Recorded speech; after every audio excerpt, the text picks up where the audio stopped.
মাহফিল রহমত, বৃষ্টিও রহমত, আলহামদুলিল্লাহ। দুই রহমত এক জায়গায়। আবার মাহফিলে বক্তাও দুই আমিন। হ্যাঁ, একটা শুধু আমিন আর একটা নূরুল আমিন। বলি আলহামদুলিল্লাহ। আমি তো শুধু সিম্পল আমিন, আমার আগে পরে কিচ্ছু নাই। আর উনি হচ্ছেন নূরুল আমিন, আগে নূর আছে। খুব ভালো, আমার খুব পছন্দের মানুষ। ওনাকে চিনেন তো সবাই নাকি? চেনেন না সবাই? আরো ভালো করে চিনতে হবে কিন্তু। আমরা কোন বিড়িখোরকে দেখতে চাই না, চাঁদাবাজদের দেখতে চাই না, সন্ত্রাসীকে দেখতে চাই না। আমরা বহু দেখা শেষ করেছি। যারা বলেছিল মোল্লার দৌড় মসজিদ পর্যন্ত না, মোল্লার দৌড় গণভবন পর্যন্ত।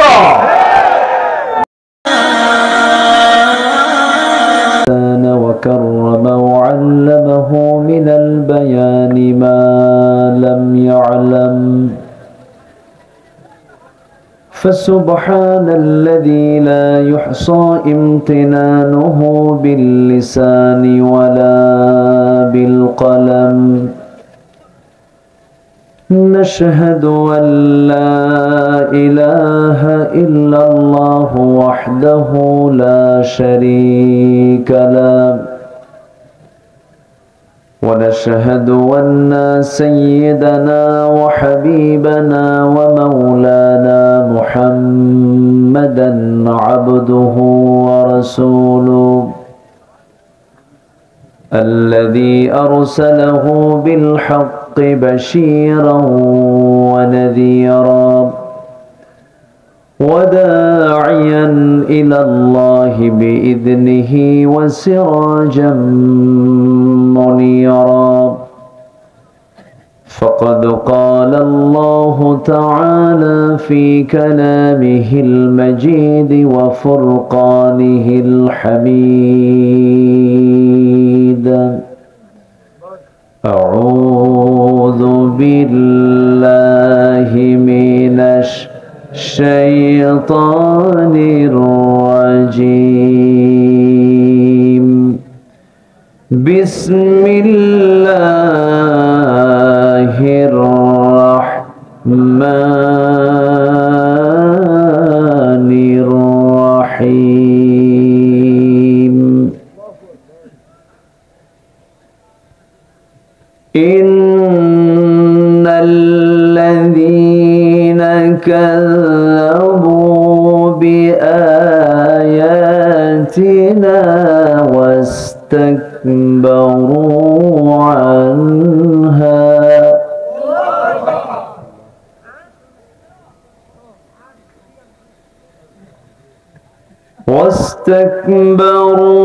عنها لا تفتح لهم أبواب السماء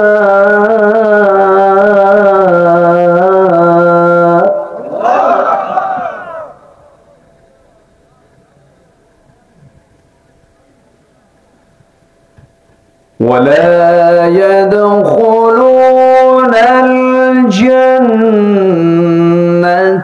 حتى يلج الجمر في سم الخياط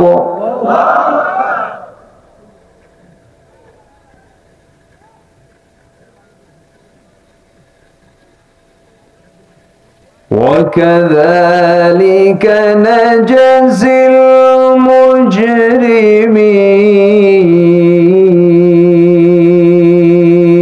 المجرمين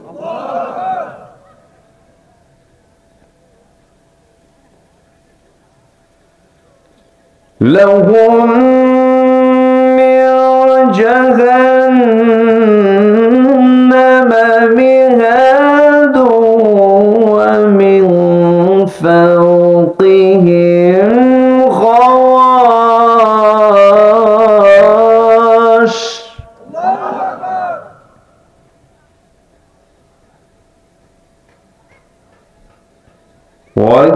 وكذلك نجزي الظالمين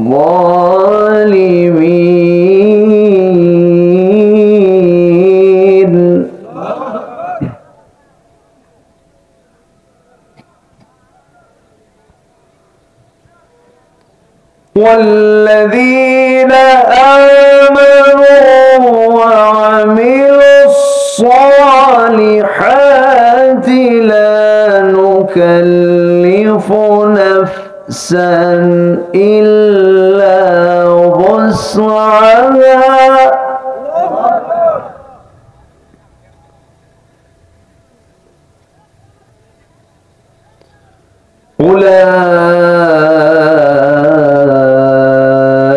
أولئك أصحاب الجنة هم فيها خالدون.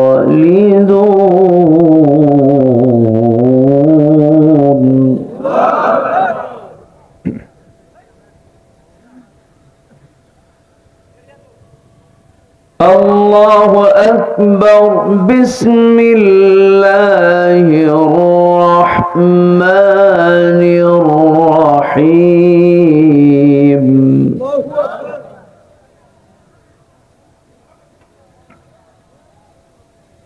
إن الله وملائكته يصلون على النبي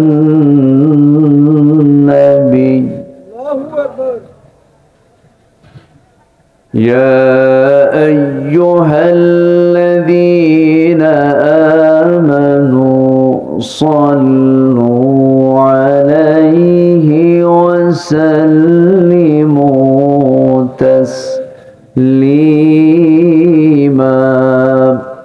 اللهم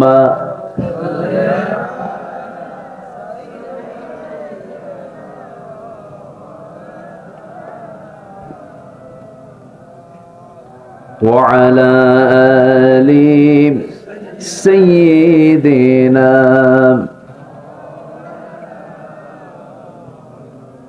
সবাই বলুন বালাগাল উলা বিকামালিহি কাশাফাত তুজা বিজামালিহি হাসনাত জামিউ খিসালিহি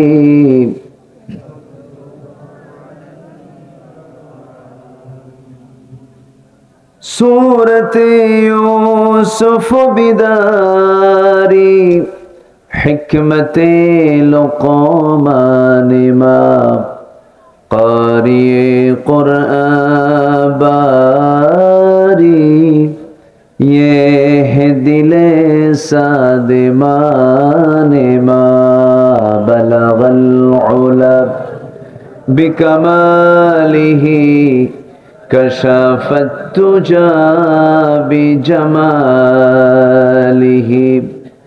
हसनत जमीउ खिसालिही सल्लु।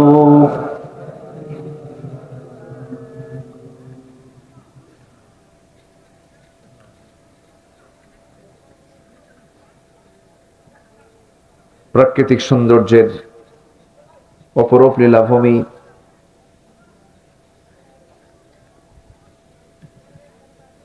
সবুজ বেষ্টিত অঞ্চল রংপুর অঞ্চলের পীরগঞ্জ উপজেলার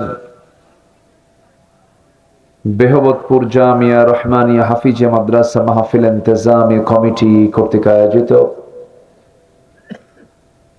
নবম বার্ষিকী তাফসীরুল কোরআন মাহফিল 2025 মহৎ আয়োজনের সম্মানিত সুযোগ্য সভাপতি জনাব মাহফুজুর রহমান মাওলা, ওবায়দুর রহমান মাসুদ, আজকের মাহফিলের আমন্ত্রিত অতিথিবৃন্দ, বিশেষ করে আমার পূর্বে যিনি দর্শ দিয়েছেন, পীরগঞ্জ মাটি মানুষের হৃদয়ের স্পন্দন, আমার বড় ভাই নন্দিত আলেমে দ্বীন, এদেশের আলেমদের একটি সংগঠন, ওলামা সংগঠন বাংলাদেশ মজলিসুল মুফাসসিরিনের সম্মানিত সেন্ট্রাল কেন্দ্রীয় সেক্রেটারি জেনারেল, ইসলামী আন্দোলনের অকুতোভয় সৈনিক, ইসলামী আন্দোলনের অন্যতম সিপাহ সালার, আমার অগ্রজ, আমার সম্মানিত শ্রদ্ধেয় ভাইজান অধ্যাপক মাওলানা নুরুল আমিন, উপস্থিত হাজারাত উলামায়ে কেরাম, ফদলায়ে ইজম, সুশীল সমাজ, জাতির শ্রেষ্ঠ সন্তান শিক্ষক মণ্ডলী,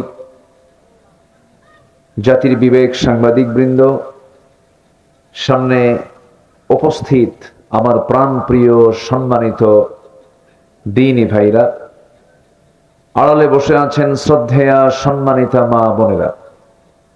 আলোচনার সূচনায় আনুষ্ঠানিকতার মধ্য দিয়ে আমার পক্ষ থেকে আবারও দিল খোলা সালাম, আসসালামু আলাইকুম ওয়া রাহমাতুল্লাহি ওয়া বারাকাতুহু।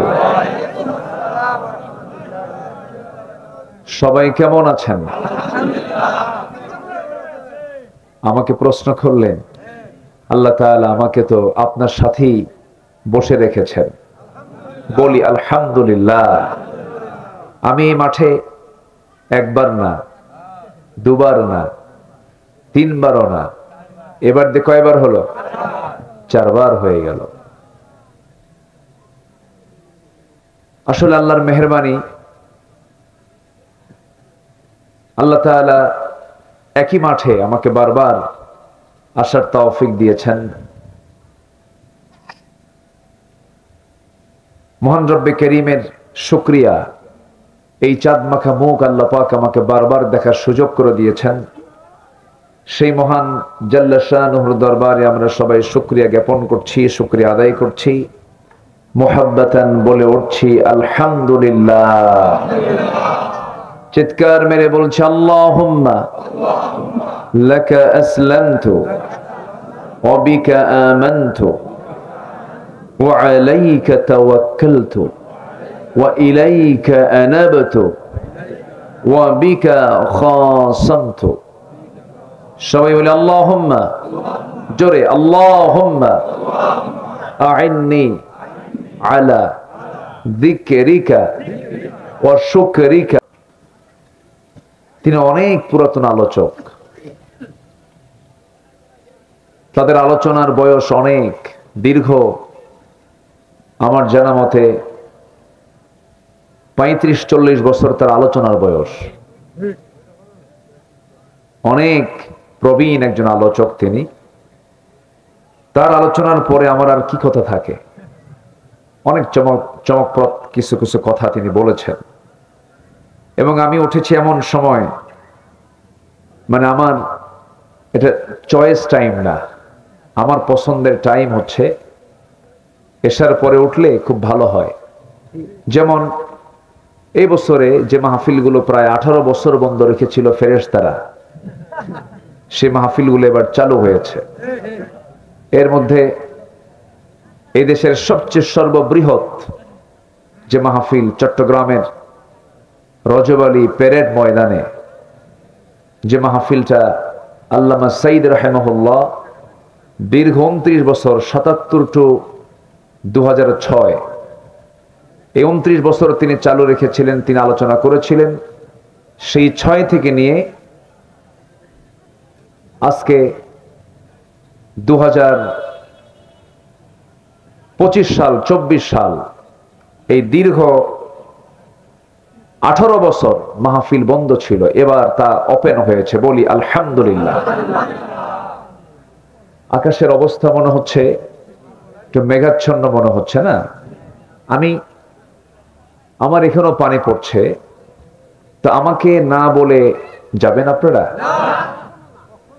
সবাই থাকবেন তো?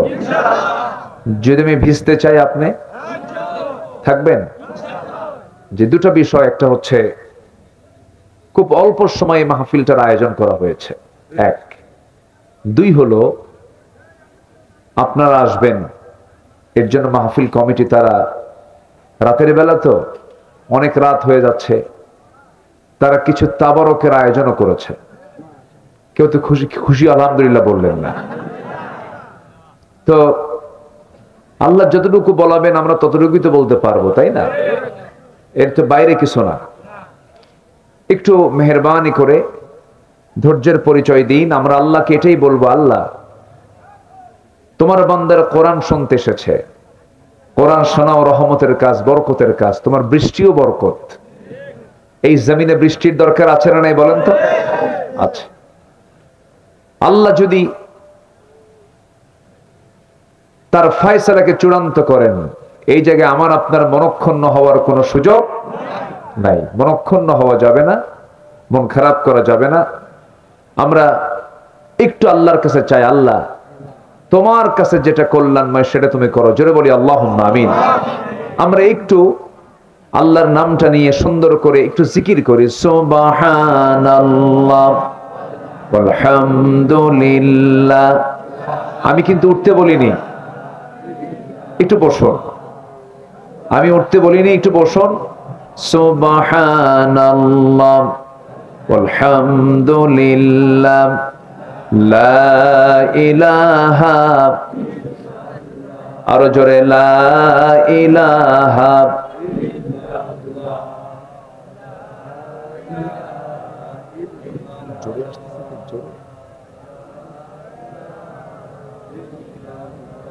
আরো জোরে লা ইলাহা লা ইলাহা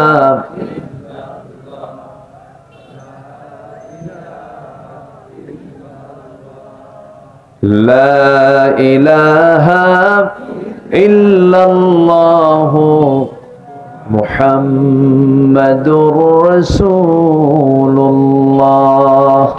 সাল্লাল্লাহু আলাইহি ওয়াসাল্লাম। সম্মানিত ভাইরা, এই সময়ের বৃষ্টি খুব যে জোরে নামবে, দীর্ঘমেয়াদী হবে, এটা কি মুরব্বীরা মনে করেন? এই সময়ের একটা দমকা হাওয়া সাথে হালকা একটা অল্প সময়ের জন্য, হয়তো 2 মিনিট 10 মিনিট 15 মিনিট এরকম একটা সময় হয়ে গিয়ে আবার এটা থেমে যায়, একটা পর্যায়ে থেমে যায়। আমরা আল্লাহর কাছে বলি, আল্লাহ তুমি আমাদের কোরআন শোনাকে, তোমার কোরআন শোনাকে আমাদের জন্য সহজ করে দাও। জোরে বলি আল্লাহুম্মা আমিন। মাইকের অপারেটর যারা আছেন, বৈদ্যুতিক যেন কোনো শর্ট সার্কিট না হয়। পানি পড়ছে তো, খুবই লক্ষণীয় যেন কোনো প্রবলেম, এখানে সবগুলোই তো বিদ্যুৎ সাপ্লাই দিচ্ছে, যেন কারো তার অথবা কোনো শর্ট সার্কিটে যেন কারো যেন প্রবলেম না হয়, এই দিকটা খুব সতর্কতার সাথে খেয়াল রাখবেন। এখন আমি এই যে মাইকটা, এটাও কিন্তু বিদ্যুৎ চালিত, এখানে হাতটা দেওয়া অনেকটা রিস্ক। কেন? বৃষ্টির পানি কিন্তু পড়ছে বিভিন্ন জায়গায়, ছিটা ফোটা শুরু হয়েছে। আল্লাহর ফয়সালা, আল্লাহ যেন আমাদের সকল কিছুকে নিরাপদ করে দেন। আমার একজন প্রিয় ভাই, বরগুনা বাড়ি, বরগুনা, সেই বরিশাল বরগুনা, উনি এরকম বৃষ্টির ভিতরে আলোচনা চালাচ্ছিলেন, সম্পূর্ণ এটা বিদ্যুৎ হয়ে যায়। পরে উনি কথা বলতে নেই, এখান থেকে আর তিনি নড়তে পারেন নাই, বিদ্যুৎ স্পৃষ্ট হয়ে মঞ্চে তিনি দুনিয়া থেকে বিদায় নিয়েছেন। তো এজন্য এই খুব সাবধানে, রিস্ক নিয়ে, কোনো ঝুঁকি নিয়ে কোনো কাজ করা যাবে না। খেয়াল রাখবেন যেন সতর্কতার সাথে যেন কোথাও কোনো প্রবলেম না হয়। তারা অনেক কষ্ট করছে, তারা অনেক সুন্দর, এই অল্প সময়ে তারা অনেক সুন্দর করে তারা মাহফিলটাকে সাজিয়েছে। বলি আলহামদুলিল্লাহ, জোরে বলি আলহামদুলিল্লাহ। আমার মনে হয় একটু কমে গেছে না, একটু মাত্রাটা মনে হয় কমে গেছে। আমরা আল্লাহর কাছে এটাই বলবো, আল্লাহ তুমি আমাদের জন্য কোরআন শোনাকে সহজ করে দাও। জোরে বলি আমিন, আরো জোরে আল্লাহুম্মা আমিন। আসুন আমরা এখন আলোচনার দিকে চলে যাচ্ছি। বৃষ্টি এটা স্বাভাবিক প্রক্রিয়া, এটা আসবে, এটা হবে। মনক্ষুণ্ণ হলেই আল্লাহর প্রতি না শুকর আদায় হয়ে যাবে, এতে আল্লাহ তাআলা আমার প্রতি নারাজ হয়ে যাবেন। হয়তো অনেকে এরকমও আছেন, এই মুহূর্তে চিন্তা করছেন, মাহফিল করবি, দেখ আল্লাহর গজব কেমনে নাজিল হয়। এরকম কিছু ফতুয়াবাজ মুফতি আছে না নাই? আচ্ছা, বিপদ হলে একটু অসুখ হলে বলে ওর অসুখ হবে না, ও কি মানুষ ভালো, মানে উনি ফেরেশতা হয়ে বসে আছে, এরকম কিছু আছে না নাই? আচ্ছা না, আল কদরি খাইরিহি ওয়া শাররিহি মিনাল্লাহি তাআলা, যা কিছু হয় কার ফয়সালা? আল্লাহর ফয়সালা। আমি সূরাতুল আরাফ থেকে, বলেন তো কোন সূরা? সূরাতুল আরাফ থেকে আমি দুটো আয়াতে কারিমা আমি তেলাওয়াত করেছি। দুটো আয়াতকে সামনে রেখে কিছু কথা বলতে চাচ্ছি। ওয়ামা তাওফীকি ইল্লা বিল্লাহ। মনে হয় বৃষ্টি আর নাই নাকি? তাহলে কি আর কি এদিক সেদিক কোনো চিন্তা আছে আপনাদের? সবার চিন্তা কিন্তু এতক্ষণ এটাই ছিল, মানে আমি বলতেছি কিন্তু আপনাদের মেজাজ কিন্তু অন্যদিকে। হ্যাঁ, এদিক সেদিক তাকাচ্ছেন, আমিও তাকাচ্ছি, মানে মনোযোগিতা হচ্ছে না। এখন মোটামুটি আমরা একটু মনোযোগী হয়ে একটা চিত্তের খোরাক নেবার জন্য একগ্র চিত্ততা নিয়ে আমরা একটু মনোযোগী হয়ে আলোচনায় শোনার মানসিকতা শুধু নয়, আমলের মানসিকতা নিয়ে জোরে বলি ইনশাআল্লাহ সম্মানিত হয়। সূরাতুল আরাফ থেকে। সূরাতুল আরাফটা হলো কোরআনে কারীমের ৭ নম্বর সূরা। কয় নাম্বার বলেন তো? ৭ নম্বর সূরা। এবং এটা হচ্ছে সম্পূর্ণ মাদানী সূরা, মাক্কি সূরা। আল্লাহ তাআলা এই সূরাটা নাজিল করেছেন মক্কায়। এখান থেকে আমি শুধু দুটো আয়াত আমি তেলাওয়াত করেছি। এই দুটো আয়াতকে সামনে রেখে আমি কিছু কথা বলতে চাচ্ছি। আল্লাহ তাআলা কিছু কিছু বান্দাকে কখনোই জান্নাত দিবেন না। কিছু কিছু বান্দাকে আল্লাহ তাআলা এত রাগ করেছেন যে তিনি বলছেন উটের একটা সুঁয়ের ছিদ্র পথে উট প্রবেশ যেমন অসম্ভব, একজন বান্দার পক্ষে জান্নাতে যাওয়া তেমন করে অসম্ভব। কোন বান্দা? তাদের কিছু চরিত্র আল্লাহ পাক এই আয়াতগুলোর মধ্যে তুলে ধরেছেন। সবাইকে শুনতে রাজি আছেন? আল্লাহর মিসালটা দেখছেন কি দুর্বল মিসাল না মজবুত মিসাল? উদাহরণটা কি দুর্বল না মজবুত? একটা সুঁয়ের ছিদ্রপথ মনে হয় এত বড় নাকি? ছোট্ট সুঁয়ের ছিদ্র পথে একটা বিশাল উট যেমন প্রবেশ অসম্ভব, কিছু কিছু বান্দার জন্য আল্লাহ বলছেন তাদের জন্য জান্নাত তেমনি অসম্ভব। কত ভয়ঙ্কর কথা, কত রাগের কথা। আল্লাহ তাআলা এখানে কি মহব্বত নিয়ে বলেছেন না রাগ নিয়ে বলেছেন? রাগ নিয়ে বলেছেন। আমরা আল্লাহ তাআলার রাগ থেকে বাঁচবো, আল্লাহর ক্রোধ থেকে বাঁচবো। আল্লাহ যেন আমাদের প্রতি যেন রাগান্বিত না হন, ক্রোধান্বিত না হন। আল্লাহ যেন আমার দিকে রহমতের দৃষ্টি যেন আমার দিকে দেন, আমরা সেই তৌফিক কামনা করছি। জোরে বলি আল্লাহুম্মা আমিন। সে আয়াতটার দিকে আমরা একটু যাচ্ছি, একটু তেলাওয়াত করি। আল্লাহ রাব্বুল আলামিন বলেন, ইন্নাল্লাযীনা কাযযাবু বিআয়াতিনা ওয়াস্তাকবারু আনহা লা তুফাত্তাহু লাহুম আবওয়াবুস সামাই ওয়া লা ইয়াদখুলুনাল জান্নাহ ولا يدخلون الجنة حتى يلج الجمل في سم الخياط وكذلك نجزي المجرمين جربنا الله أكبر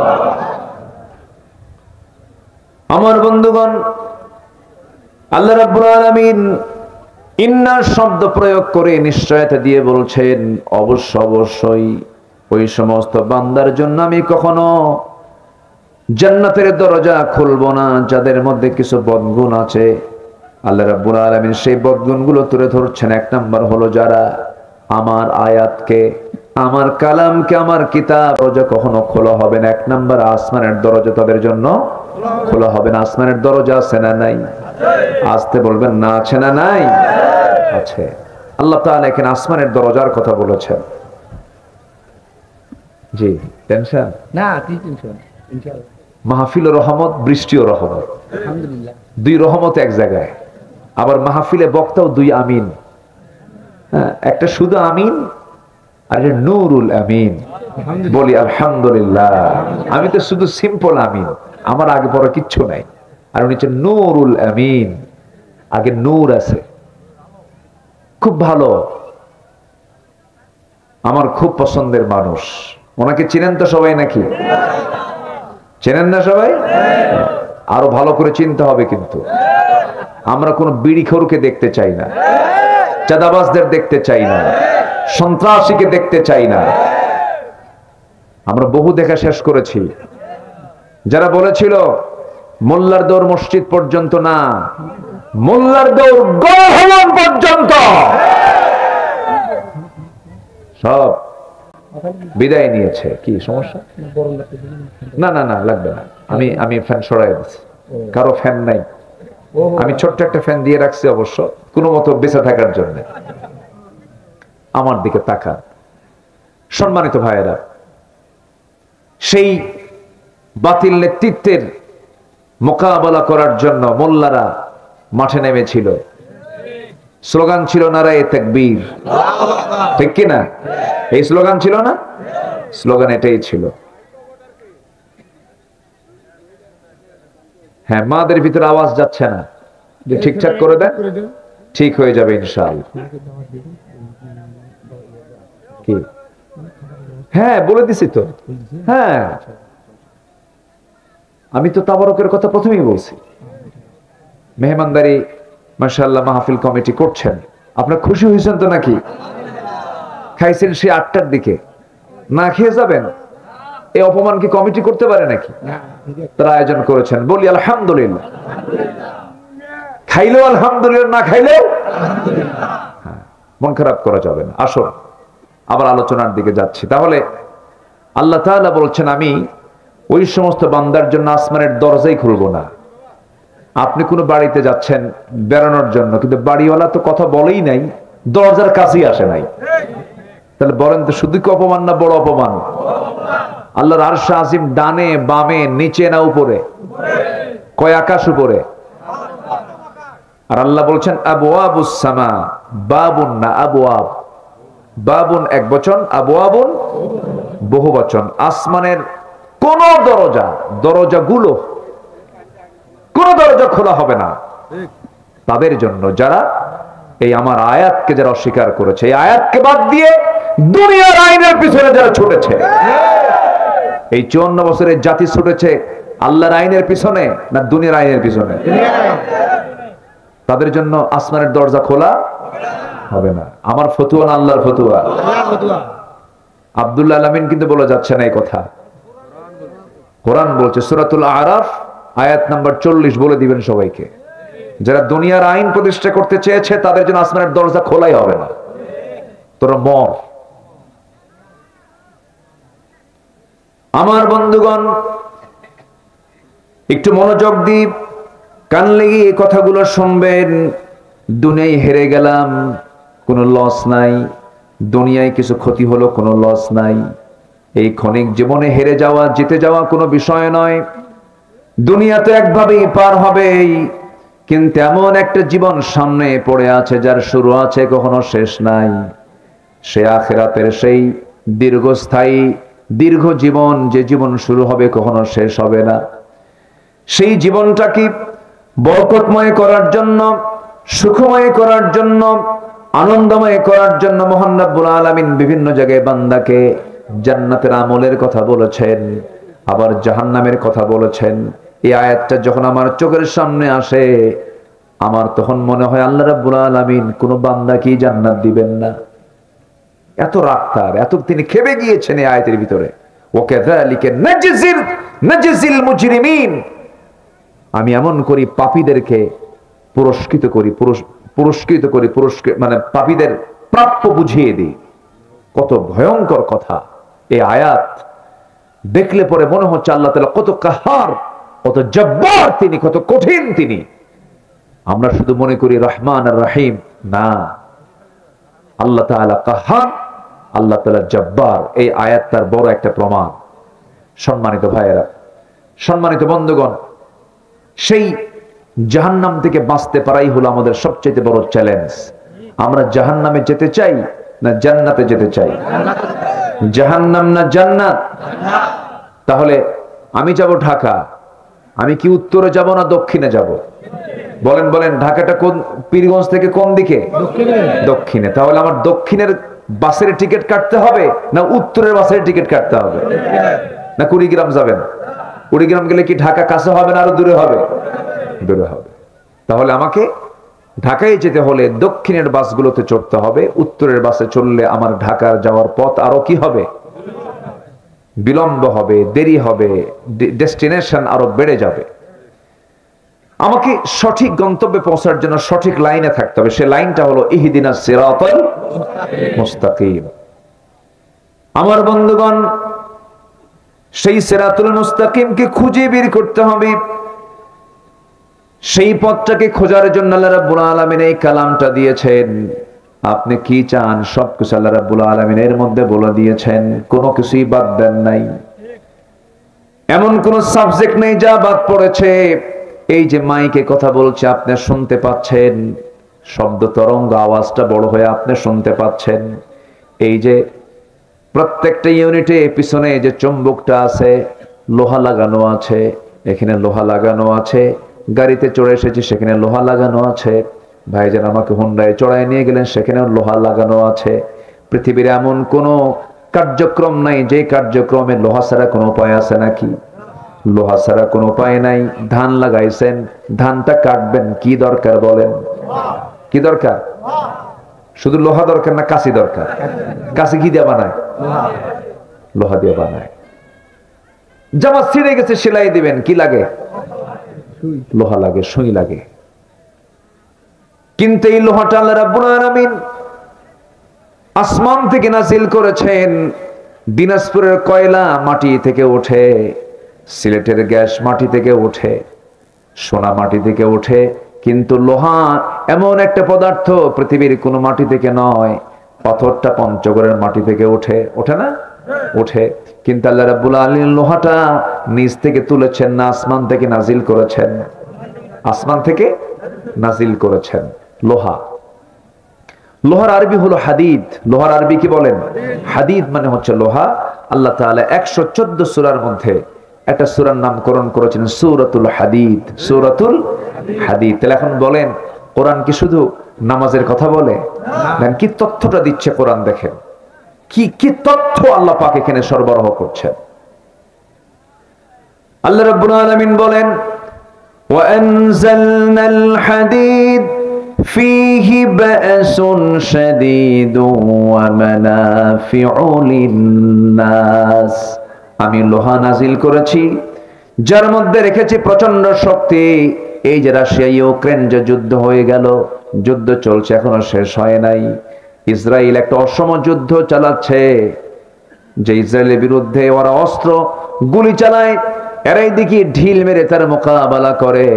ইসরায়েল যে মিসাইল গুলো মারতেছে, বিভিন্ন হামলা গুলো করতেছে, সব কিছুর মধ্যে একটা প্রচন্ড শক্তি আছে। ফিহি বাসুন শাদীদুন, যার মধ্যে প্রচন্ড শক্তি রয়েছে। ও মানাফিউ লিন-নাস, মানুষের জন্য অনেক কল্যাণও আছে। এই লোহাটা না হলে পরে পৃথিবী অচল হয়ে যেত, বিমান চলতো না, গাড়ি চলতো না। আমার আপনার মাথা থেকে পা পর্যন্ত এই মূল বডি যে দাঁড়ায় আছে, একটা দেহটা দাঁড়িয়ে আছে, মূলটা হলো, স্ট্রাকচারটা হলো কঙ্কাল। এই হাড়গুলো আমার বডিকে দাঁড় করে রেখেছে। একটা বডিতে হাড়গুলো যেমন জরুরি, তেমনি একটা বিমান তৈরি করতে যাবেন, একটা হোন্ডা তৈরি করতে যাবেন, একটা গাড়ি তৈরি করতে যাবেন, লোহাটার প্রয়োজন সবার পরে না সবার আগে? এই লোহা নাজিল করেছেন কে? কোন জায়গা থেকে? আসমান থেকে নাজিল করেছেন। তাহলে যে বিএসআরএম, কেএসআরএম, যে লোহার কোম্পানিগুলো আমরা নাম শুনি, মজবুত টিকসই রড, এটা কি রড গুলোকে ওরা বানায়? না, প্রসেস করে। কি করে? প্রসেস করে। কিয়ামত পর্যন্ত কোন মানুষ এটা সুই বানানোর লোহা আবিষ্কার করতে পারবে না। সুই সুই সুই বানাতে পারবে না। সম্পূর্ণ অবদান কার? আল্লাহর। আল্লাহ লোহা নাজিল করেছে। দেখেন, আমরা যেখানে বসে আছি এটা সূর্যের তাপে বসে আছে। এখন তাপমাত্রা ধরেন 27, 28, 30 ডিগ্রি সেলসিয়াস হতে পারে। সূর্য কিন্তু আমরা দেখতে পাচ্ছি না, কিন্তু সূর্য এখনো আছে না নাই? সূর্য কি আসলে হেরে যায়? সূর্য কি হেরে যায়? সূর্য কি মূলত ডুবে যায়? ডুবেও যায় না। হয়তো আছে না, কিন্তু আমেরিকা এখন রাত না দিন, ওর কোনো ডুবা নাই, ওর মানে সূর্যের কোনো কাজ বন্ধ নাই। যেদিন বানিয়েছেন আল্লাহ, সেদিন থেকে নিয়ে কিয়ামত পর্যন্ত সূর্য একভাবে তাপ দিয়ে যাবে। আল্লাহু আকবার।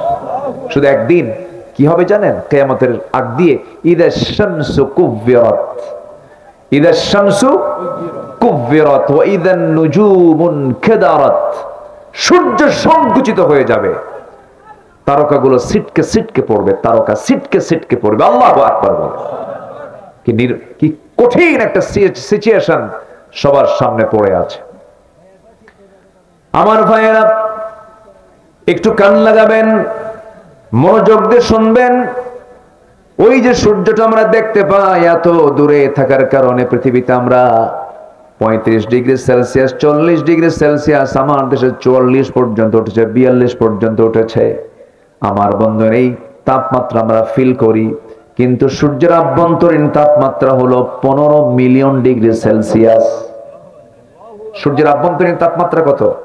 15 মিলিয়ন ডিগ্রি সেলসিয়াস। মিলিয়ন ভাই, মিলিয়ন মিলিয়ন, চিন্তা করা কল্পনাই নাই। আল্লাহু আকবার বলেন। আমার বন্ধুগণ, বিজ্ঞান গবেষণা করে বলছি, লোহা তৈরি করার জন্য যে তাপমাত্রার প্রয়োজন, সেই তাপমাত্রাটা হলো 5 বিলিয়ন ডিগ্রি সেলসিয়াস।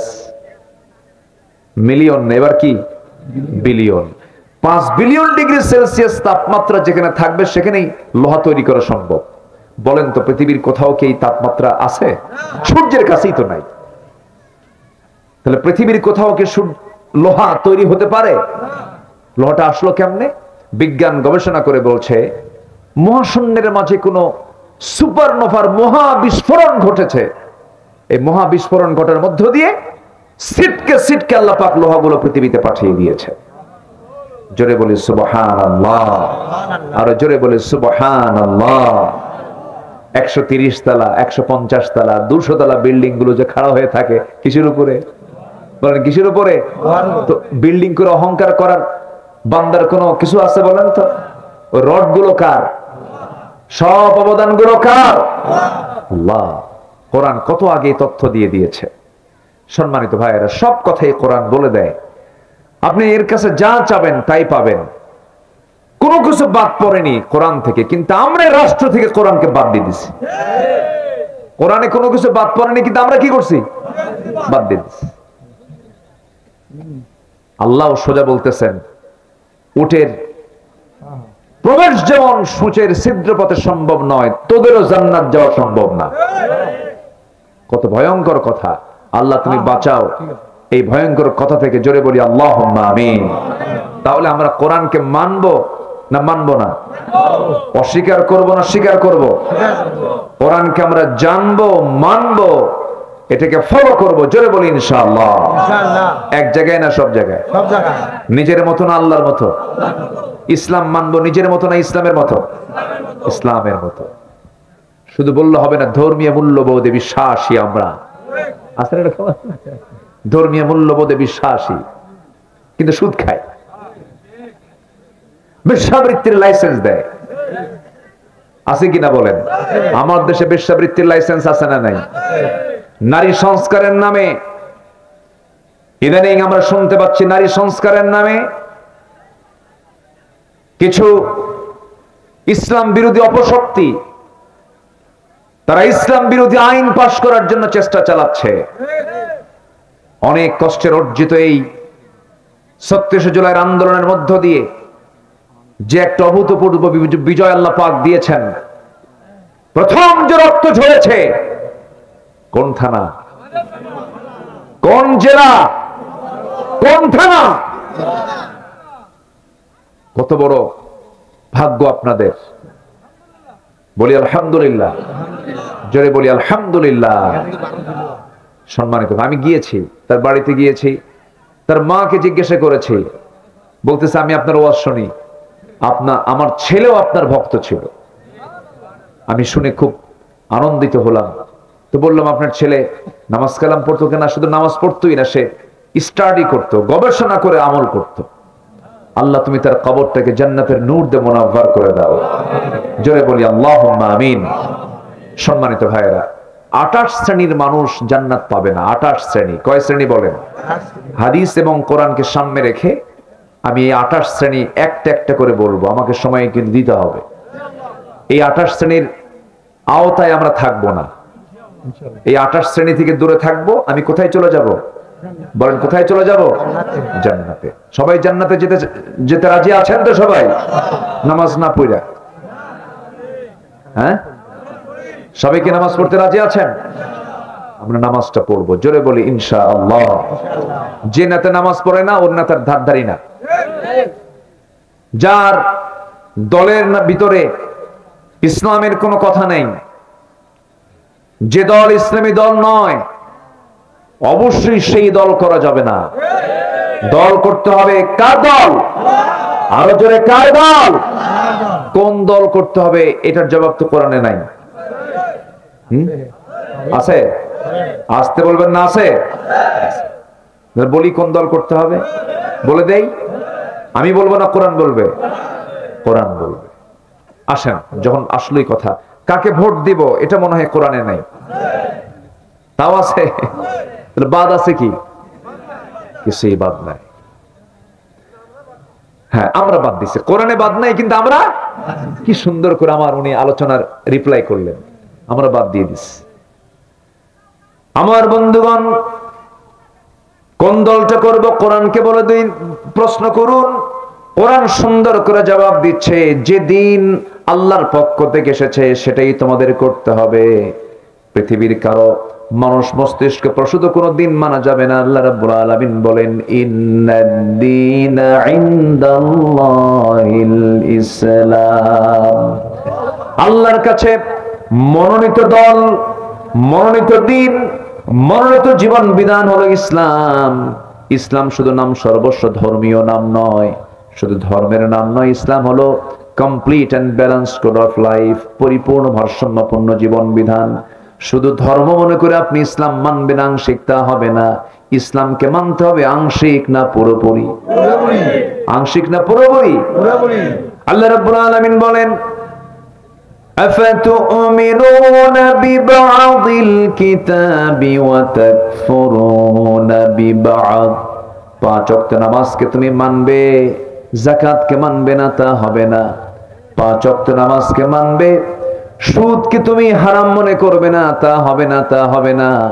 তুমি যদি ইসলামকে পরিপূর্ণরূপে না মানতে পারো, তোমার ঈমান এখন আনা হয় নাই। ঈমান পরিপূর্ণরূপে তোমাকে আনতে হবে। ইসলাম পরিপূর্ণরূপে মানলে ঈমান পরিপূর্ণ হয়ে যাবে। ইসলামকে পরিপূর্ণরূপে মানলে ঈমান পরিপূর্ণ হয়ে যাবে। আপনি আংশিক মানবেন, এটা মানার নাম হলো না। পুরোপুরি আমাকে আপনাকে মানতে হবে। আল্লাহ রাব্বুল আলামিন আরেক জায়গায় বলছেন, ওয়া মান ইয়াবতাগি গায়রাল ইসলামি দীনান ফালান ইউকবালা মিনহু ওয়া হুয়া ফিল আখিরাতি মিনাল খাসিরিন। সাফ কথা, একদম এখানে কোনো ভেজালই নাই। ওয়া মান ইয়াবতাগি, যারা তালাশ করবে, গায়রাল ইসলামি দীনান, দল হিসাবে ইসলামকে বাদ দিয়ে অন্য কোন দলকে যারা গ্রহণ করবে, ফালান ইউকবালা মিনহু, তার কোনো নামাজ, তার কোনো সেজদা, তার কোনো হজ, তার কোনো রোজা, তার কোনো দান সদকা, তার কোনো আমল আমি আল্লাহ রাব্বুল আলামিন কবুল করব না। ফালান ইউকবালা মিনহু ওয়া হুয়া ফিল আখিরাতি মিনাল খাসিরিন, এবং আখিরাতে খুসরানদের কাতারে অন্তর্ভুক্ত হয়ে যাবে। খুসরান কাকে বলে? ক্ষতিগ্রস্ত কাকে বলে? ক্ষতি দু প্রকার। ব্যবসায়ী নেমেছি, লাভ হয় নাই, কোনো মতো পুঁজিটা উঠে আসছে, এটার নাম হলো নোকসান। কি? খুসরান হলো ব্যবসা করতে নেমেছি, যে কয়টা পুঁজি নিয়ে সেই লাভ তো দূরে থাক, পুঁজিও শুদ্ধ নাই, পুঁজিও নাই, লাভও, এটার নাম হচ্ছে খুসরান। অর্থাৎ যে ব্যক্তি দল হিসাবে আল্লাহর দল ইসলামকে না মেনে নিয়ে অন্য কোন দলকে গ্রহণ করবে, দুনিয়া এবং আখিরাতে সে ক্ষতিগ্রস্তদের অন্তর্ভুক্ত হয়ে যাবে। লাভ তো নাই, পুঁজিও নাই, সব শেষ হয়ে যাবে। জোরে বলি নাউজুবিল্লাহ। এই জন্য আমার বন্ধুগণ, আল্লাহর দল করে যেতে হবে। যে দলটা জমিন আল্লাহর দিন চায়, আল্লাহর বিধান কায়েম হোক এটা চায়, তাদের দল করতে হবে, সেই দলটাই করতে হবে। সেই দল করে সুন্নত নফল না ফরজ? আস্তে কোন করে, সুন্নত নফল না ফরজ? দল করা কি? হজ করা কি? ফরজ। হজ করা ফরজ। যে ভ্যান চালায় ওর ফরজ, যে 2 বেলা ভাত পায় ওর জন্য ফরজ। দল করা আরো জোরে, আরো জোরে বলেন, আরো জোরে বলেন, দল করা ইসলাম। হজ করা সবার জন্য ফরজ নয়। ওয়ালিল্লাহি আলান নাসি হিজ্জুল বাইতি মান ইসতাতাআ ইলাইহি সাবিলা। যার সামর্থ্য আছে, আর্থিক সামর্থ্য থাকলেই হবে না, দৈহিক সামর্থ্য থাকতে হবে। হজে গিয়ে পাথর মারতে হয়। কি মারতে হয়? কি মারতে হয়? শক্তির দরকার আছে না নাই? আমার দেশের কিছু শয়তানরা ওখানে গিয়ে শয়তানরা মারে। কথা বলেন, নাম করা নিজেই শয়তান আসতো, ওরে ধুয়ে মারা লাগতো, ও যে আরেক শয়তানরা মারে। বাড়ির বাসার লোক না খাওয়া যায় 3 বার হজ করেছে, লাভ কি? হ্যাঁ, এই দেখেন কি সুন্দর একটা কথা বলেছেন। প্রত্যেক বছরে বছরে হজে যায় কেন? ওনার শখ, ওনাকে যেন ট্রিপল হাজি কয় সবাই। ট্রিপল হাজি। কি হাজি? ট্রিপল হাজি। কম কথা। আবার অনেকে মাইক পাইলে পরে যদি একটু ওমরায় যায়, ঘন ঘন মাইক পাইলে জানেন আমি 36 বার ওমরা করেছি। আছে না নাই? তোর 36, ওই আবু জেহেলও ঘুরছে ওরকম। আমি ওমরাকে খাটো চোখে দেখছি না। তোমার নিয়ত যদি এরকম হয়ে থাকে আমি 36 বার, তোমার ওমরা কবুল হবে না, তোমার হজ কবুল হবে না। ওয়াতিমুল হাজ্জা ওয়াল উমরাতা লিন-নাস না লিল্লাহ? লিল্লাহ। বলেন এখানে আয়াত আছে না? লিল্লাহ। ওয়াতিমুল হাজ্জা ওয়াল উমরাতা লিন-নাস না লিল্লাহ? লিল্লাহ। হজ করো, ওমরা করো 36 বার বলার জন্য না আল্লাহকে খুশি করার জন্য? আল্লাহকে খুশি করার জন্য হজ করো, ওমরা করো। কার কথা? আল্লাহর কথা। আল্লাহর কথা। হজ সবার জন্য ফরজ না।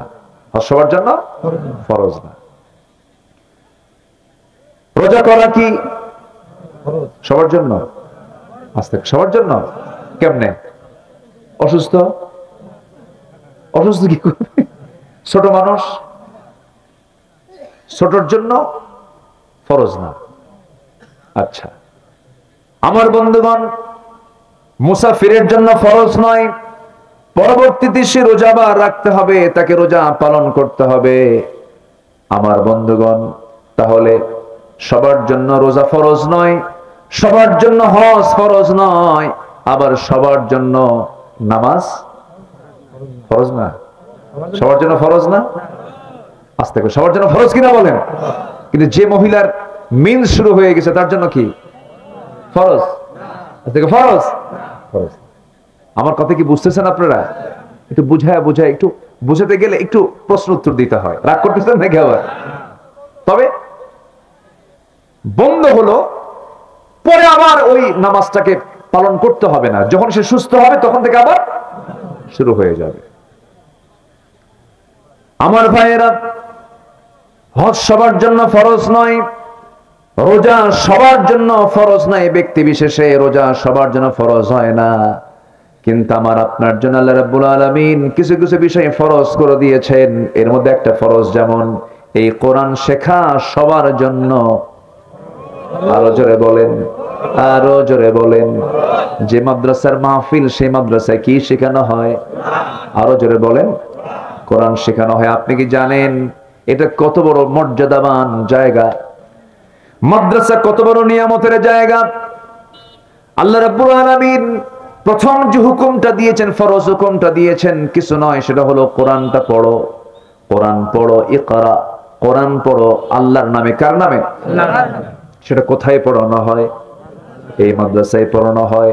তাহলে কোরআন শেখা হজ সবার জন্য ফরজ নয়, কিন্তু কোরআন শেখা সবার জন্য কি ধনী গরিব অবাক বৃদ্ধ বনিতা সবার জন্য ফরজ। ইসলাম পরাজিত হোক সবাইকে চান? কেউ চান ইসলাম বিজয়ী হোক? এর জন্য দল করার দরকার আছে না নাই? ইসলাম বিজয় কি একা সম্ভব? বলেন, একা সম্ভব? একা যদি সম্ভবই হতো রাসূল তো একাই করতেন। রাসূলকে একা পেরেছেন? সবাইকে সাথে নিয়ে করেছেন। তাহলে সবাইকে সাথে নিলে দল করা ফরজ, দল করা কি ফরজ, আমাকে আপনাকে করতে হবে, দল করতেই হবে। ওয়ালতাকুম মিনকুম উম্মাতুন ইয়াদউনা ইলাল খাইর। আল্লাহু আকবার বলেন। আমি কোন রেফারেন্স ছাড়া কিন্তু একটা কথা বলছি না, একটু মনোযোগ দিয়ে কথাগুলো শুনবেন। 28 শ্রেণী জান্নাত পাবে না। কয় শ্রেণী বলেন? এর মধ্যে একটা শ্রেণী কিন্তু আমরা অটোমেটিক মানে অলরেডি আমরা শুনেছি, সেটা হলো যারা আমার আয়াতকে, যারা আমার কোরআনকে যারা অস্বীকার করবে, মিথ্যা প্রতিপন্ন করবে এবং ইস্তিকবারু আনহা, এবং অহংকার করে কোরআনকে ছেড়ে দেবে, তাদের জন্য কোনো জান্নাত নাই। একটু মনোযোগ দিয়ে শুনবেন, লম্বা সময় লেগে যাবে। নাম্বার 2 হলো ওই সমস্ত বান্দাগুলো জান্নাত পাবে না যারা প্রকৃত ঈমান যারা আনে নাই, ভালো করে যারা ঈমান আনে নাই, ওই সমস্ত বান্দাগুলো জান্নাত পাবে না। আমার দেশে অনেক অভিনেতা ঈমানদার আছে না নাই? কি ঈমানদার? অভিনেতা ঈমানদার। কি ঈমানদার বলেন?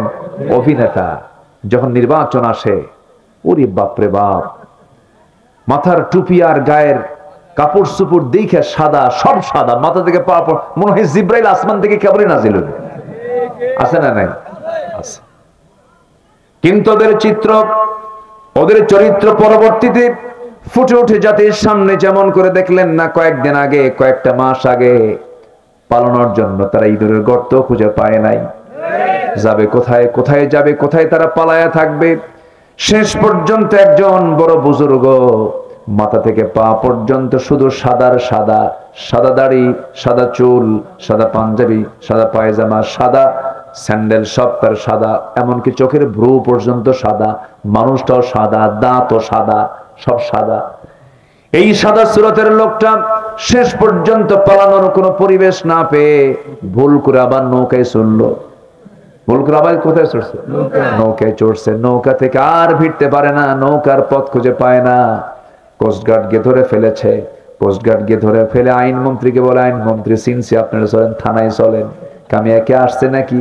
আমি জামাতের সাথে আসছি। কে? ওই যে দেখো। কেন? ওই যে দেখো লোকটাকে, মাথার চুল কালো, মুখে দাড়ি নাই। দেখেন ওই লোকটার আবার কি মাথার চুল কি হয়েছে? কালো, আর মুখে দাড়ি নাই। দাড়ি যাবার কাটলো, দাড়ি রাখার পরে সে কি সুন্নত মনে করে দাড়ি রেখেছিল? সুন্নত মনে করে দাড়ি রেখেছিল? তাহলে ঈমান কি আনছে? প্রকৃত ঈমান আনছে? আমার বন্ধুগণ, এই যে আমার সাদ্দাম ভাই দাড়ি রেখেছেন, আমার মুখে দাড়ি দেখতেছেন, আপনাদের মুখে দাড়িগুলো আছে। এই দাড়িগুলো রাখার মূল উদ্দেশ্য হতে হবে মুহাম্মদ সাল্লাল্লাহু আলাইহি ওয়াসাল্লাম। একটু বাতাস উঠলো মনে হয় না? আর বৃষ্টি হবে না, এখন বৃষ্টি আর হবে না ইনশাআল্লাহ। কাটি গেল।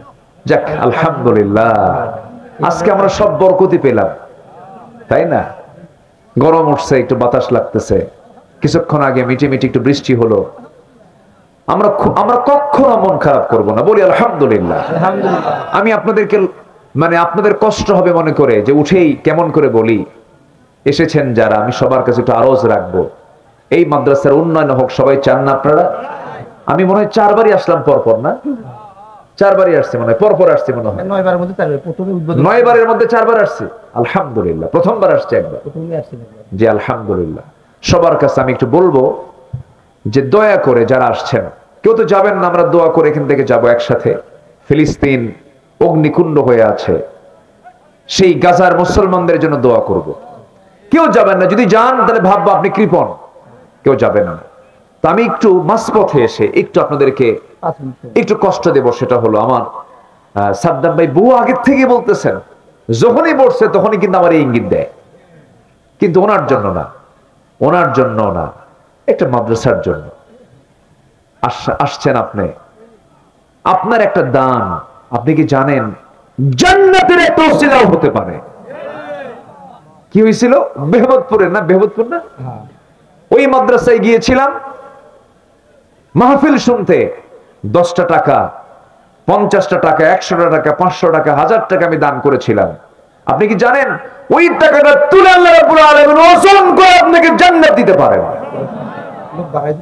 তো ব্যাগ যাবে, মেহেরবানি করে যে যতটুকু পারি সবাই দিবেন, কেউ না দিয়ে থাকবেন না। যদি না দিতে পারেন ওই চাদরে একটু আপনারা হাতটা ঢুকায় দিয়ে একটু দোয়া নিবেন, একটু ফু দিয়ে দিবেন, আল্লাহ যেন বরকত দিয়ে, আবার যেন চাদরের মধ্যে যেন হাত দেন না। যে যা পারেন সবাই দিল থেকে দিবেন। আল্লাহ তুমি সবাইকে দেওয়ার তৌফিক দাও, জোরে বলি আল্লাহুম্মা আমিন। জিকির করেন সুবহানাল্লাহ আলহামদুলিল্লাহ। কেমনে কি সুন্দর করে পারি হয়ে গেল।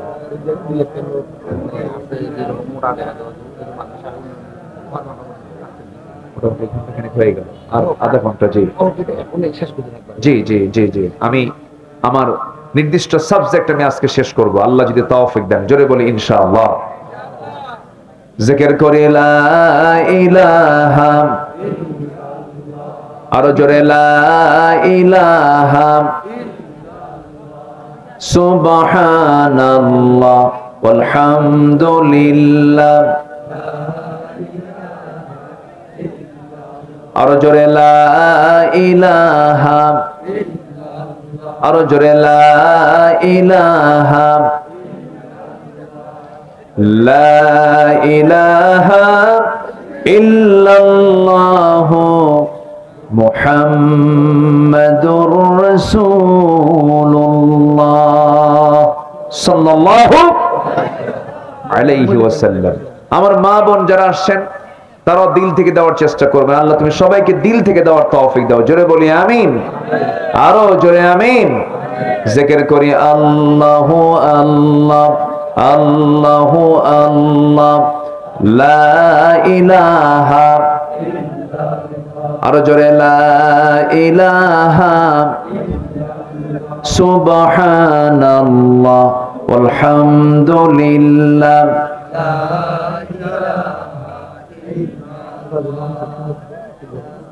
বিশেষ কিছু দান যদি কেউ করতে চান, এর মধ্যে অনেকে তো ছোট বোনও তো বাঘ থাকে, সাইয়েদনা ওসমান জিন্নুরাইনের মতো দানবীর থাকতে পারে না।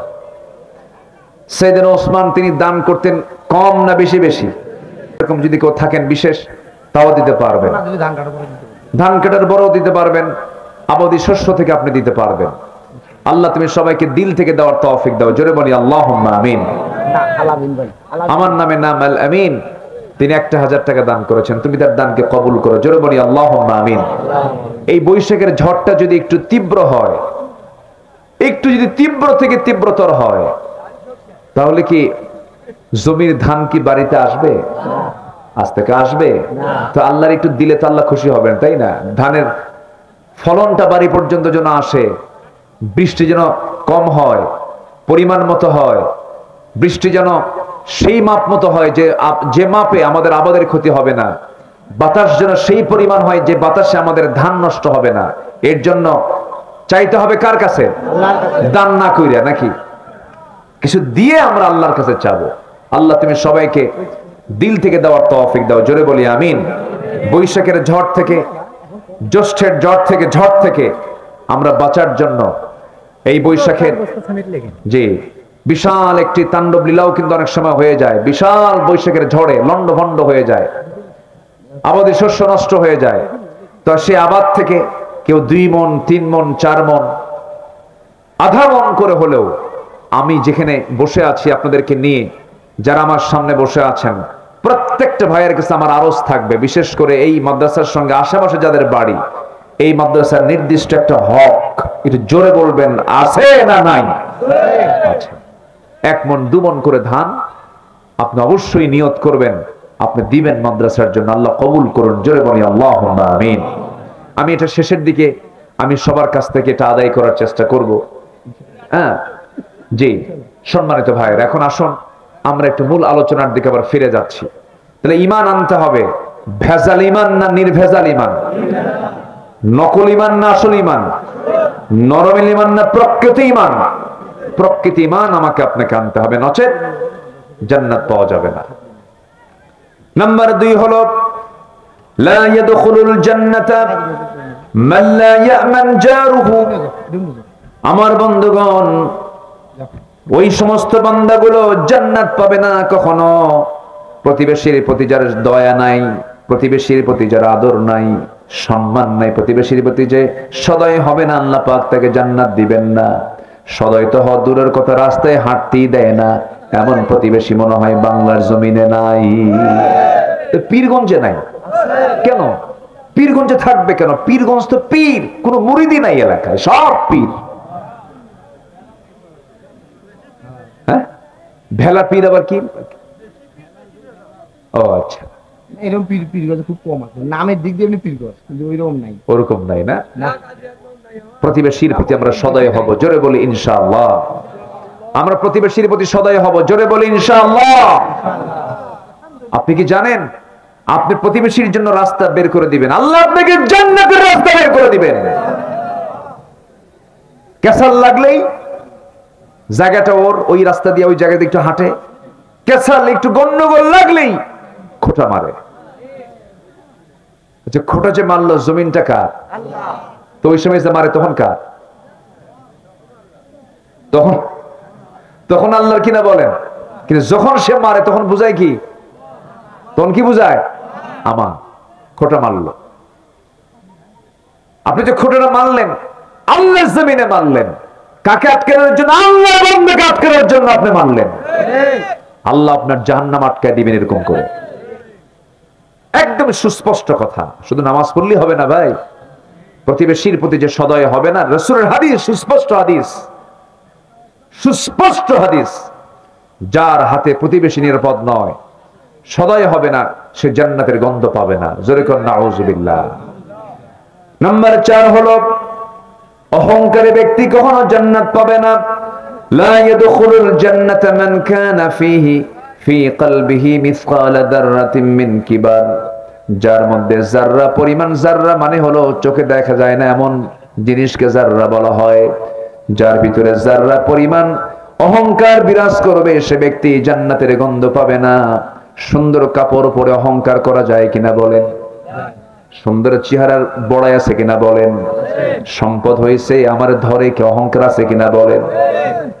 কিন্তু আল্লাহর বিনীত বান্দা যারা, আল্লাহর বিনয়ী বান্দা যারা, তারা কখনো এই সমস্ত বিষয় নিয়ে ফিকির করে না, ক্ষমতার অহংকার প্রদর্শন করে না। ক্ষমতা আছে, শুধু থানায় হ্যালো মারে, কিন্তু সেই ব্যক্তি বড় ধৈর্যশীল, যার কাছে ক্ষমতা থাকার পরও সে অন্যকে মাফ করে দেয়। যেরকম সুবহানাল্লাহ। বিনয়ী লোকগুলো জান্নাত পাবে, কোন অহংকারী জান্নাত পাবে না।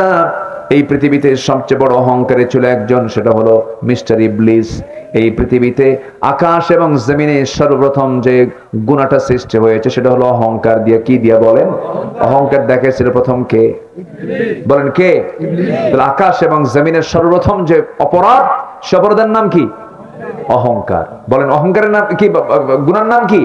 অহংকার। আর করেছে কে? ইবলিস। অহংকার দেখানো যাবে না। অনেক মা বোন আছেন, বিয়ে হয়েছে, স্বামীটা একটু কালো হয়েছে, সে নিজে একটু সুন্দরী, চামড়াটা সুন্দর, চেহারাটা সুন্দর, নাকটা লম্বা, চোখটা টানা টানা, চুলটা একটু কালো, কেশ, প্রশস্ত কপাল, চেহারা একটু সুন্দর, গাঁথুনি গাঁথুনি দাঁত, সুন্দর চেহারা হওয়ার কারণে বউটা একটু কালো হয়েছে। মাঝে মাঝে যখন কোনো গন্ডগোল লাগে, স্বামীকে একটু বাঁকা চোখে তাকায়া একটু ঠেস মেরে বলে, তোমার সঙ্গে যে আমার সংসার হচ্ছে, তুমি কি নিজের চেহারা দেখো নাকি? এরকম আছে নাকি? আছে কিনা বলেন?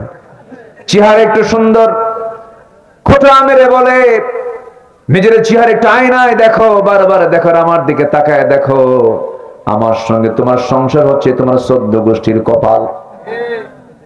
এটা কি বিনয় না অহংকার? কালো চেহারা বানায় দিয়েছেন কে? সুন্দর চেহারা বানায় দিয়েছেন কে? ঠোঁটটা মোটা বানায় দিয়েছেন কে? কপালটা প্রশস্ত করে দিয়েছেন কে? আবার চুলটা কোকড়ানো দিয়েছেন কে? খাটো বানায় দিয়েছেন কে? লম্বা বানায় দিয়েছেন কে? দোষটা কার? আল্লাহর দোষ। অনেকে আল্লাহ কইছে, আল্লাহর দোষ নাকি? আল্লাহর ফয়সালা এটা। এগুলো কোনো অহংকারের কারণ নয়। যে দেহ নিয়ে অহংকার করে, যে চেহারা নিয়ে অহংকার করে, আপনি কি জানেন আপনি আজকে মারা যাবেন 24 ঘন্টার মধ্যে? মাথার চুলগুলো শেষ, চুলে আপনি শ্যাম্পু লাগাইছিলেন, সব চুল 24 ঘন্টায় পরে শেষ হয়ে যাবে। যে চামড়ায় আপনি কত তেল সাবান লাগালেন, কত যত্ন করলেন, কত সময় ব্যয় করলেন। এই চামড়াটা 3 দিনের মধ্যেই পোকার পেটের খাবার হয়ে যাবে। মাত্র 7টা দিন পেটের নাড়িভুড়ি সব চোখ মুখ কান নাক দিয়ে বের হওয়া শুরু হয়ে যাবে। ওই কবরটা খুঁড়ে শ্রীগালোর মধ্যে ঢুকে পড়বে, শ্রীগালের বসবাস হয়ে যাবে। ওই কবরের মাটিতে অসংখ্য পোকা মাকড় বিচ্ছুগুলো ঢুকবে, আমার আপনার দেহের চর্বিগুলো প্রাণীগুলো খেয়ে শেষ করে ফেলবে। মাত্র 3টা মাস কবর খনন করে দেখবেন 2-1টা হাড় ছাড়া কবরে আমার কোনো অস্তিত্ব নাই রে ভাই। কত রাজা, কত মহারাজা, কত প্রেসিডেন্ট, কত গুণীজন, কত দাপটে নেতা, কত পাওয়ারফুল লিডার সব আজকে মাটির সঙ্গে মিশে গেছে, কেউ আমরা থাকবো না। কিন্তু যিনি কোনোদিন মরবেন না, যিনি চিরস্থায়ী, যিনি চিরঞ্জীব, তিনি আমার কেউ নন। তিনি আমার কে? আরো জোরে বলুন, তিনি আমার কে? অতএব অহংকার দেখানোর জন্য একজন শুধু আছেন, তিনি আমার কে? আল্লাহ ছাড়া কোন সৃষ্টির অহংকার করার কোন যোগ্যতা নাই, কোন অহংকার করার যোগ্যতা নাই। অহংকার করবে যে ধ্বংস হবে সে। ফেরাউন অহংকার করেছে, 1600 বছর আল্লাহ পাক ধরেন নাই, ধরেছেন একটা দিন। 1600 বছরে ফেরাউনের জ্বর পর্যন্ত হয় নাই, নাক দিয়ে পানি পর্যন্ত গড়ে নাই, অসুস্থ হয়ে কোনোদিন বিছানায় পড়ে থাকে নাই। তাহলে ফেরাউন কত নিয়ামতে ধন্য ছিল, তার জীবনে কোনোদিন অসুস্থ হয় নাই। কিন্তু আল্লাহ ধরছেন কয়দিন? আসতে বলেন, ধরেছেন কয়দিন? একদিন ধরেছেন। সেই ধরাটা কেমন ধরা? নরম ধরা না শক্ত ধরা? অনেকে বলে, হুজুর আমার কোন অসুখ বিসুখ না, আমি খুব সুস্থ, আল্লাহর রহমতে আছি। মনে মনে কই ফেরাউনের খাসলত আছে। ঠিক আছে না? অসুখ বিসুখ হওয়া খারাপ না ভালো? কোমর নড়ে না, পারেন না, তখন কি কন? বলেন, কি বলেন? ও আল্লাহ পারি না। আর কোমর শক্ত, টাইম নাই, ডোন্ট কেয়ার। ঠিক আছে না? মাঝে মাঝে কোমরে ব্যথা হওয়া ভালো, জ্বর হওয়া ভালো। জ্বর যদি আসে, শরীর থেকে সগীরা গুনাহগুলো সরে যায়, ওই বান্দা যদি সবর ধরতে পারে, আল্লাহ রাব্বুল আলামিন তাকে নফল নামাজের সওয়াব দিয়ে দেন। এজন্য অসুখ বিসুখ হওয়া ভালো। আইয়ুব আলাইহিস সালাতু ওয়াস সালাম 1 বছর না 2 বছর না 18 বছর ধরে তিনি কুষ্ঠরোগে আক্রান্ত ছিলেন। গোটা শরীরে ঘা হয়ে গিয়েছে, একটা বারের জন্য মনক্ষুণ্ণ হন নাই। যেদিন তার ঘাগুলো জিহ্বা পর্যন্ত স্পর্শ করেছে, সেদিন বলছেন, আল্লাহ সব অঙ্গে তুমি আমার কুষ্ঠ রোগ দিয়ে দাও, কিন্তু জিহ্বাটা তুমি কুষ্ঠ রোগে আক্রান্ত করো না, কারণ এই জিহ্বা দিয়ে তোমার নামের জিকির যেন আমি আইয়ুব করতে পারি। জোরে কোন সুবহানাল্লাহ। আল্লাহর জিকির কখনো ভোলা যাবে না, যতবার বিপদে পড়েন না কেন। ইউনূস আলাইহিস সালাম বড় একটা বিপদে পড়েছিলেন, মাছের পেটে ছিলেন। আমারে ভুলে যেতি, আমি তোরে মাছের পেটে রাখতাম কিয়ামত পর্যন্ত, কিন্তু আমার জিকির করেছিস, আমাকে বলিস নাই, আমি তোকে রেহাই দিয়েছি। লাইলাবি গাড়িতে, বাড়িতে, খেতে, খামারে, রাজনীতিতে, অর্থনীতিতে, সমাজনীতিতে, পরিবার নীতিতে, ইমানে, আমলে, কর্মে, নিয়তে, নামাজে, রোজায়, হজে, যাকাতে, রেডিওতে, টেলিভিশনে, ফেসবুকে, ইন্টারনেটে, পত্রিকায়, সব জায়গায় গোলামি হবে। আওয়াজ দিয়ে বলেন কার? এটা হলো আল্লাহর দাসত্ব, এটা হলো আল্লাহর দাসত্ব। আর যদি এইটা করা সম্ভব না হয়, তাহলে আল্লাহর কিছু আর একজনের কিছু, স্বামীর কিছু প্রেমিকার কিছু। এটা যেমন পরকীয়া, আল্লাহর কিছু শয়তানের কিছু, এটাও তেমন শয়তানের সাথে পরকীয়া। তাহলে পরকীয়া ঈমান নিয়ে, ও ভাই, জাল টাকা ধরা পড়লে বিপদ আছে না নাই? কিয়ামতের দিন জাল মুসলমান ধরা পড়লে বুঝি বিপদ নাই? আছে। তাহলে এই জন্য আমাদেরকে কি অরিজিনাল হতে হবে না জাল হতে হবে? আমি আমার কথা শেষের দিকে নিচ্ছি, মা বোনদের জন্য কথা বলি। সেটা হলো, আমার মা বোনেরা, আপনাদের মর্যাদায় ইসলাম বাড়ায়া দিয়েছে। কিভাবে? পুরুষ মানুষ আদম আলাইহিস সালামকে আল্লাহ সৃষ্টি করেছেন জমিনের মাটি দিয়া, আর নারীদেরকে আল্লাহ সৃষ্টি করেছেন আল্লাহর জান্নাতে। কিরকম হিংসুক! নারীরা জান্নাতে সৃষ্টি হয়েছে, কৃপণতার কারণে সুবহানাল্লাহ বলতে পারল না। তাহলে নারীদেরকে আল্লাহ সৃষ্টি করেছেন জান্নাতে। গোটা কোরআনে পুরুষ জাতির নামে কোনো সূরা নাই। আল্লাহ নারী জাতির নামে একটা সূরা নাজিল করেছেন, সূরাটার নাম সূরা নিসা। আল্লাহ নারীদেরকে মর্যাদা দিয়েছেন। নারীরা জান্নাতে তৈরি, এই কারণে নারীরা সাজতে সাজাতে পছন্দ করেন। এই যে কোনো বাড়িতে যদি নারী না থাকতো তাহলে আপনারা মিয়া 6 মাসের মধ্যেও মশারি তুলতেন না, মশারি তুলতেন না। মশারির ভিতরে ঢুকতেন সেজদা দিয়া, বের হতেন রুকু করিয়া।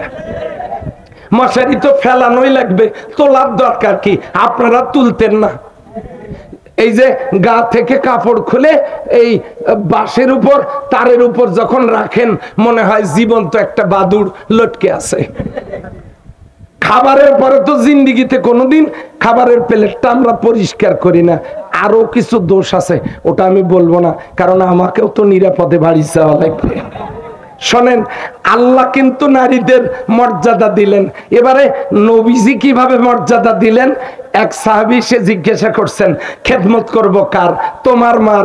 তারপরে কার? তোমার মার। তারপরে কার? তোমার মার। তারপরে কার? তোমার পিতার। মায়ের কথা কয়বার বলেছেন? নবীজি বলেছেন, ওই ব্যক্তি ভাগ্যবান যে তার 2টা কন্যা সন্তানকে লালন পালন করে সৎ পাত্রস্থ করলো। ওই লোকটা আর আমি নবী আল্লাহর জান্নাতের পাশাপাশি রুমে থাকবো। আল জান্নাতু তাহতা আরজুলিল উম্মাহা, তোমার মায়ের পায়ের নিচে তোমার জান্নাত। এক শ্রেণীর পুরুষ মানুষ আছে, তারা বলে ভালো করে খেদমত করো, স্বামীর পায়ের নিচে জান্নাত। আস্তে আস্তে বলতেছে, এই কথাটা তারা বলে যারা বেশি বেশি খেদমত নেওয়ার যাদের অভ্যাস। আসলে পুরুষ মানুষের পায়ের নিচে জুতা, এটা যেন নারীরা আবার না শোনে। পুরুষ মানুষের পায়ের নিচে জান্নাত নাই, ওটা হলো জুতা। আর মায়ের পায়ের নিচে জান্নাত। তবে স্বামীর খেদমতে আল্লাহ খুশি, আল্লাহ খুশি হলে পুরস্কার জান্নাত। কিন্তু পুরুষের পায়ের নিচে জান্নাত, এটা কিন্তু আসল কথা নয়। আসল কথা হলো, ওটা হলো ওই লোকগুলোর কথা যারা বেশি বেশি খেদমত নিতে চায়। ধীরে বললাম এই জন্য যেন মহিলারা না শোনে। আমার কথা কি বুঝতে পারছেন? তাহলে আল্লাহ মর্যাদা দিয়েছেন নারীদেরকে, রাসূল মর্যাদা দিয়েছেন নারীদেরকে। এবারে ইসলাম মর্যাদা কিভাবে নারীদেরকে দিলে দেখেন। বিয়ে করতে গেলে মহারানা লাগবে। মহারানাটা কি দেখেন? আকিমুস সালাত, নামাজ কায়েম করো। কুতিবা আলাইকুমুস সিয়াম, রোজা আল্লাহ লিখে দিয়েছেন। 2টার কোনোটাতেই ফরজ কথা বলেন নাই, কিন্তু মহারানার ব্যাপারে বলেছেন ওয়াতুহুন্না উজুরাহুন্না ফারিজাতান, তোমরা স্ত্রীদেরকে সন্তুষ্ট চিত্তে মোহর দাও, এটা ফরজ। নারীরা মহারানা পাবে। এখন কি মহারানা দেয় না নেয়? এখন চালু আছে যৌতুক। এটা হলো মানবতার বিরুদ্ধে কৌতুক। আচ্ছা, নারীরা স্বামীর কাছ থেকে মহারানা পাবে, স্বামীর সম্পত্তিতে অংশ পাবে। এরপর নারী জন্মগ্রহণ করলে বিয়ের দিন পর্যন্ত পুরা এই বয়সের কোনো খরচ তার না, খরচ বাবার। বিয়ের দিন থেকে কাফনের কাপড় পর্যন্ত সমস্ত খরচ স্বামীর। নারী স্বামীর সম্পত্তিতে অংশ পাবে, স্বামীর মহারানা পাবে, বাবার সম্পত্তিতে অংশ পাবে। কিন্তু ইসলাম চালু না থাকার কারণে ভিক্ষুকের চাইতে ভিখারিনীর সংখ্যা, ফকরেলির সংখ্যা সমাজে কম না বেশি? কেন? স্বামী তাকে মহারানা দেয় নাই, সম্পত্তিতে অংশ দেয় নাই। বাবা মারা যাওয়ার পর বাবার সম্পত্তিতে ভাই তাকে অংশ দেয় নাই। ভাই বুদ্ধি দিয়েছে, জমি আমাকে লিখে দে, এত জমি তোর লাগবে না। ভাইয়ের মহব্বতে বোন যখন ভাইকে জমি লিখে দিয়েছে, স্বামী এইটা শোনার পর স্বামী তাকে রাগ করে মারপিট করে তালাক দিয়েছে। ভাই ভাইয়ের বাড়িতে যখন এসেছে, ভাইও আর তাকে লালন পালন করেনি, ভাইও তাকে বাড়ি থেকে বের করে দিয়েছে। সমস্ত ফকরেনীরা, বঞ্চিত নারী, তাদের অধিকার খর্ব করা হয়েছে।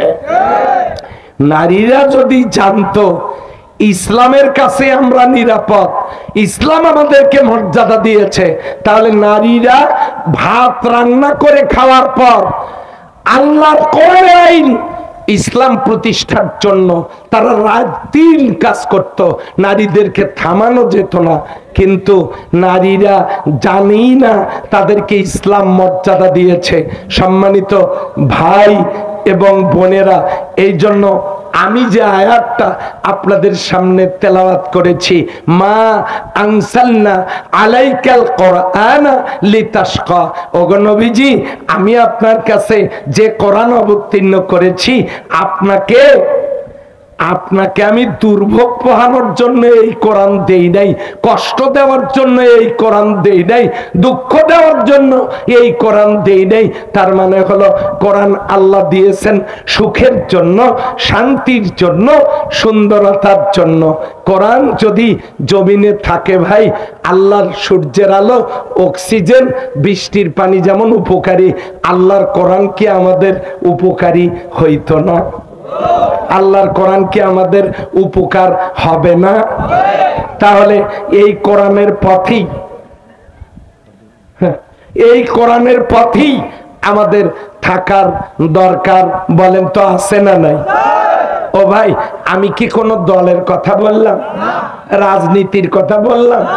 তারপরে আমি কি আপনাদেরকে আপত্তিজনক কোনো কিছু বললাম? এবার আসেন, মান তাশাব্বা বিকওমিন ফাহুয়া মিনহুম, যার সাথে যার মোহাব্বত তার সাথে তার কিয়ামত। আপনার সম্পর্ক থাকবে যার সাথে, তার সাথে আপনার হাসর হবে। কিয়ামতের দিন কাতার হবে দুইটা, ডান কাতারের নাম হবে মাইবানা, বাম কাতারের নাম হবে মাশআমা। ডান কাতারে দল থাকবে 5টা, বাম কাতারে দল থাকবে 5টা। বাম কাতারে থাকবে ইহুদি নাসারারা, দলিল গায়রিল মাগদুবি আলাইহিম ওয়ালাদ-দাল্লিন। এই মাগদুব হলো ইহুদি আর দল্লিল হলো খ্রিস্টান। এরা থাকবে বাম কাতারে।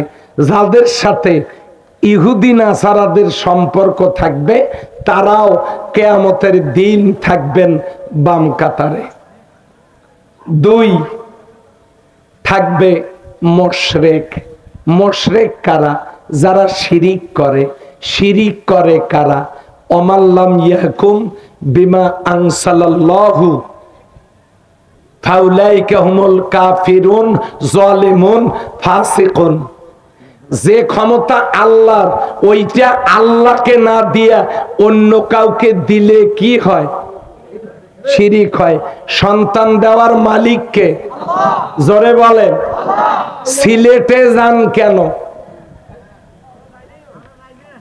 না না, আপনাদেরকে বলি নাই, এটা তো আমি ওই থানার কথা বলছি। সিলেটে যান কেন?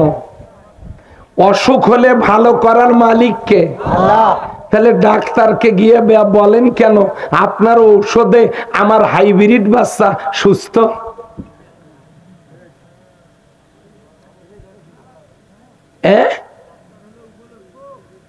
আচ্ছা, ইন্না শিরকা লা যুলমুন আযীম ওয়া মান ইউশরিক বিল্লাহ ফাকাদ হারামাল্লাহু আলাইহিল জান্নাহ।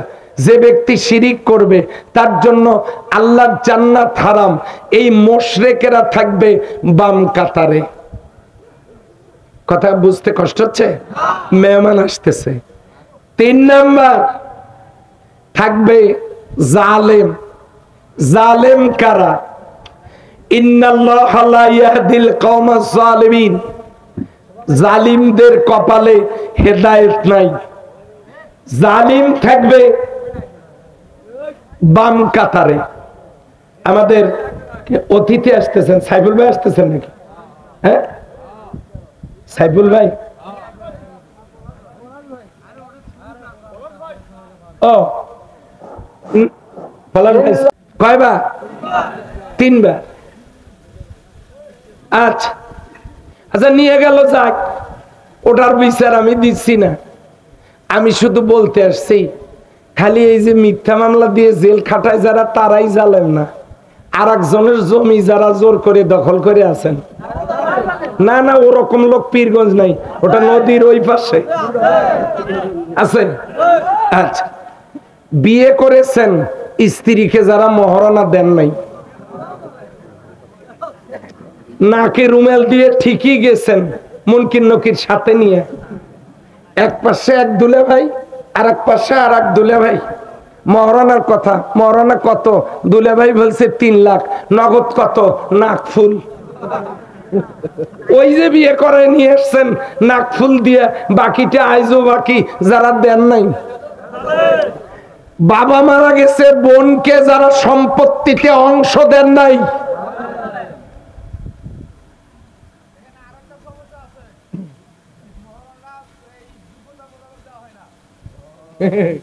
ভালো কথা বলছেন। এই শোনেন, আর এক জালেম কি, ছেলের ক্যাপাসিটি 1 লাখ দেওয়ার, আর কাজীকে কন্ট্রোলে নিয়ে মহারানা লিখেছে, লেখেন 7 লাখ, সংসার যদি না টেকে মামলা করে আদায় করব। একটা পবিত্র সংসার আগেই চিন্তা করছে, যদি না টেকে টাকা নেব। এরাও জালেম। সমস্ত জালেম দাঁড়াবে বাম কাতারে, তারপরে দাঁড়াবে কাফের। কে দাঁড়াবে? কাফের দাঁড়াবে। আমার পাওয়ার শেষ। যে এবার আমাদের প্রধান বিশ্বনন্দিত ইসলামিক স্কলার, ইসলামী চিন্তাবিদ, তাফসীর জগতের এক নক্ষত্র, আমার পীরগঞ্জে কষ্ট করে এসেছেন। আল্লাহ তার নেক হায়াতে বারাকা দান করুন। সব শক্তি দিয়ে আল্লাহর প্রশংসা করি। একটা তাকবীর দেন। নারায়ে তাকবীর, লিল্লাহি তাকবীর। আল কোরআনের আলো, প্রধান মুফাসসিরের আগমন, আব্দুল্লাহ আলামিন ভাইয়ের আগমন। আল্লাহ তাআলা প্রধান মেহমানকে, না না আমি আর বলবো না। হ্যাঁ, সম্মানিত ভাইয়েরা, এই মাইক চালু। আসসালামু আলাইকুম ওয়া রাহমাতুল্লাহ।